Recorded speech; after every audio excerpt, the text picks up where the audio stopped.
Let's go gambling! Well, that's a lot of damage!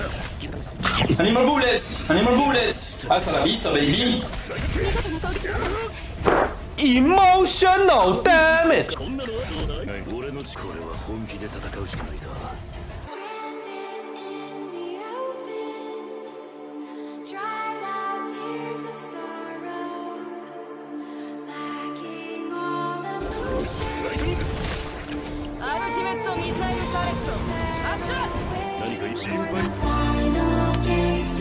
Domain expansion.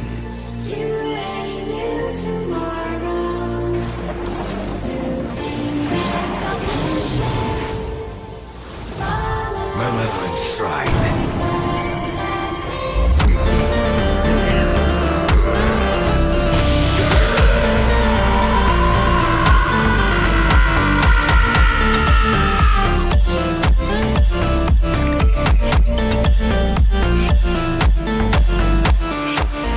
Guys, Misery here, back with another CZM video, and in today's video, we're going to be showcasing Luke against the new 9 out of 9 boss, Soul Collector. So I hope you guys enjoyed that little funny edit in the beginning. You know, I was kind of just bored and I just wanted to like cook something up. I will be showcasing the entire unedited run later on in this video after the build section. For those people who are actually curious about the OTK and rotation of the cycle of the decks, right before we get into the builds, I actually want to thank the official CZN team and Twitter for actually posting my Hide and Marie guide on their official Twitter. It totally shocked me and caught me by surprise because I totally was not expecting them to post my entire guide on their, official Twitter. But shout out and thank you to them because that's gonna get a lot more eyes on my channel, and I appreciate all of you guys who support me. But getting straight into the video, first off, let's get into the Luke build. So we have 906 attack on Luke, 56.2% critical chance, and 215.6% critical damage. None of the other stats really matter. We're just focusing basic DPS stats. Every DPS wants crit chance, crit damage, and attack. So that's mainly what we just stacked in this video. Getting into the partner, of course, we got Janet, which is Luke's best in slot partner. Really good for him. Makes him like so much better and on a different level once you actually unlock Janet, especially when you get E2. But basically what Janet does is she's going to increase the assigned combat's attack, like most partners. She's also going to be giving 12% critical chance to 1 cost or lower attack cards, which is going to be helping Luke's bullets in this case. And then when the assigned combat uses 5 bullet cards, it'll create a random handgun bullet card. So for every 5 bullet cards you're basically using with Janet, you're going to get an extra one for free. So like in reality, 5 bullets equals 6 bullets. But yeah, that's the partner we're running on Luke. Kind of self-explanatory, not really much we need to say. And then getting onto the deck, you may be surprised when you first look at this deck. You may be wondering, why do you got 4 stealth reloads? Well, as you saw in the beginning, we're using Hugo in this team, and Hugo, he's gonna get commence the hunt stacks when we use a skill card of another unit, which is why we're going these stealth reloads, so we can get more commence the hunts for Hugo and more extra attacks. But basically, we have the stealth reload on the create 3 handgun bullets epiphany. We have the seize the opportunity epiphany on the upgrade plus 30% damage amount to handgun bullet cards. That's gonna be a ton of extra value since we're gonna be creating so many bullets. We just have the rapid fire in there to create more bullets for us and give us a tiny bit more damage. The stealth reload divines are split because this comp may struggle a little with draw, so you can either go draw or reduce costs again on that last stealth reload. As for the equipment, we got the dagger that tricked the shadow. That's going to give 12% critical damage. That's going to be really good because we're going to be critting pretty often. And then the accessory, we have verdant shackles. That's more attack. That's going to be really good. But yeah, that's kind of like everything you need to know about this Luke deck. Getting into the memory fragments, we're running him on a 4-2 4-piece bullet of order set and 2-piece executioner's tool set. So basically what bullet of order does, when an attack card is used, increase damage amount of order cards by 10%. This is multiplicative, and this is 2 times per turn, so this goes up to 20%. And then we just have more critical damage because we're going to be critting pretty often. Like I said before in the stat screen, just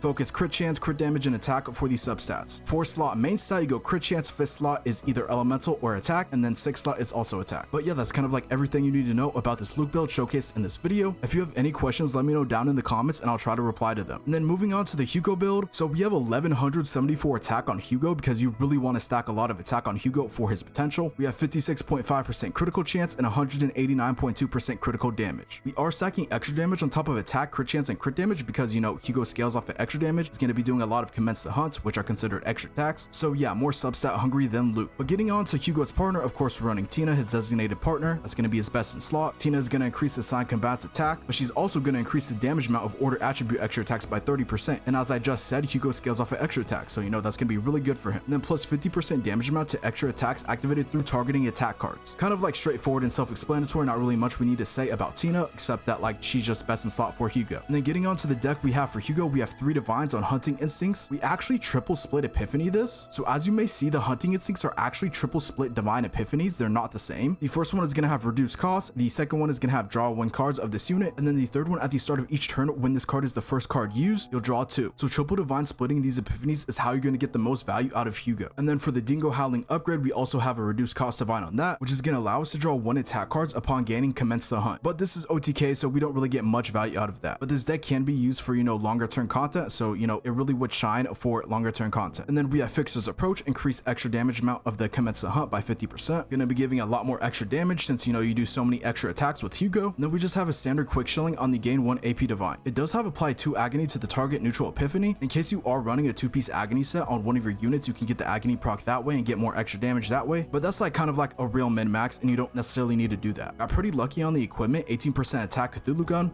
Hugo has some pretty high base damage, so that's going to be a ton of attack for him. But yeah, that's Hugo's deck, kind of like everything you need to know about it. Onto the memory fragments, we're just running a 2-2, 2-piece critical damage set and 2-piece attack set. Like I said earlier, you can run 2-piece agony set if you really have the pieces, but it may just be better to run 2 off pieces for the substats. But like I stated before, just for the substats, get extra damage, attack, crit chance, and crit damage. The main stats are the same as Luke, 4-slot crit chance, 5th-slot elemental or attack, and then 6-slot also attack. And then moving on to the third person we have in this team composition, which is going to be Cassius. So Cassius, we're just stacking defense and health. You can stack a little bit of ego recovery like we do in this, 29 ego recovery, but that's a min-max, you don't necessarily need it. Cassius is just here to support and give morale, so he's not a DPS. But yeah, those are the substats you just want to focus on Cassius, the basic support substats. As for the partner, we're going to run Nyx. Nyx is probably the best support partner in the entire game. It is kind of unfortunate she is locked behind the battle pass, so you do have to pay for her. But basically what Nyx is doing, she's going to increase the assigned combat's defense, health, and heal amount by 12%. And then when the assigned combat draws for the first time each turn using an ability, you get 8% damage dealt by allies for 1 turn. So Hugo and Luke is going to benefit from this, which is going to be really nice because both of them do a ton of damage. If you do not have Nyx, you can go a 4-star option with Alyssa. She is perfectly fine. She's really good. 4-star partners in this game are really strong, so you don't have to necessarily fully ball out and go for 5-star partners all the time. But yeah, that's the partner we're running on Cassius. As for the deck we're using with Cassius, we're just running a standard divine morale deck. We have 4 devil dice on the reduced cost divine with the 2 morale neutral epiphany. We have the Popeye Popper with a choose 1 out of 4 quest start upgrade. Kind of depends on what team composition you're running on what quest you should go. Most of the time I prefer to go full house quest just because it's super easy. You can turn your brain off and you don't really have to pay attention too much. And then we have the dice trick on the 2 upgrade epiphany. At the start of the turn, you'll create 1 empowered quest cards. So that's kind of like a free draw at the start of each turn. But nothing too insane. For the equipment, we just got the ally attack weapon with the tentacles. That's going to be giving more attack to Luke and Hugo. But yeah, that's going to be the deck we have for Cassius. Now moving on to the memory fragments, we're running 4-piece glory rain set and 2-piece defense set. Just like any other basic support, glory rain is going to be really good because it gives increased damage amount to allies by 5% with a max of 15%. So that's going to be applying to both units, Hugo and Luke. Usually most teams just run 1 DPS, but we're getting double the value running 2 DPS here. And with Cassius quest cards, he's going to be creating and using the exhaust cards. So that's how we're going to be proccing the glory rain set on Cassius. And then we just have 2-piece defense to take less damage and heal more. But yeah, nothing too complex. Basically for the substats, you just go defense, health, and ego recovery. Ego recovery is kind of like, you don't necessarily need it, but if you can get it, the better. And then 4th and 5th slot is just health percentage, and then 6th slot is defense percentage, because 6th slot is the only slot that can get defense percentage. But yeah, those are the memory fragments we're running on Cassius. And that is the last build for this team composition. Basically kind of like everything you need to know about these 3 units and how to use them together. Enough of me talking, let's get straight into the gameplay.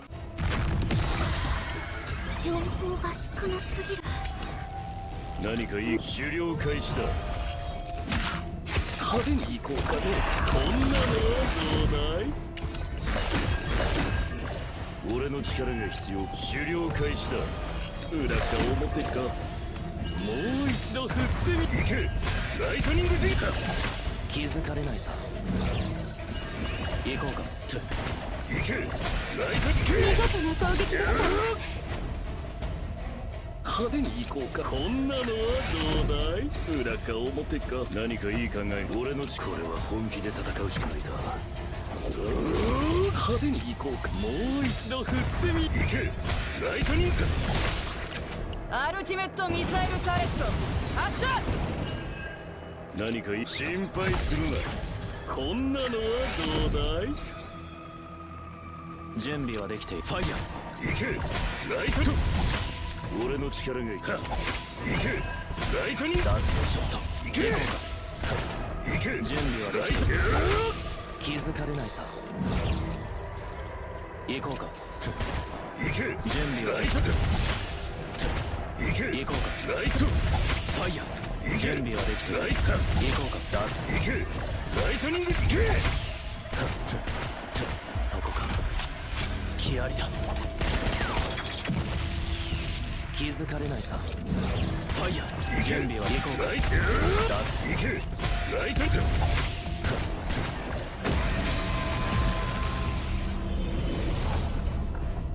And yeah, that's gonna be the video. I hope you guys enjoyed. I hope this video was informative or helpful, maybe even funny to some of you. And if you enjoyed it, I'd very much appreciate if you could show support to the channel. We are right on the cusp of hitting 5k subscribers. We're like 20 away at the time of me recording this. So if we can hit that, I'd very much appreciate it. And I thank every one of you guys. Let me know down in the comments if you have any video suggestions that you want me to do. I'm always open to hearing what you guys want. But yeah, I had a ton of fun making this video for you guys. And that's gonna be the end of this video. I hope you guys take care, peace, and be safe. Until the next one.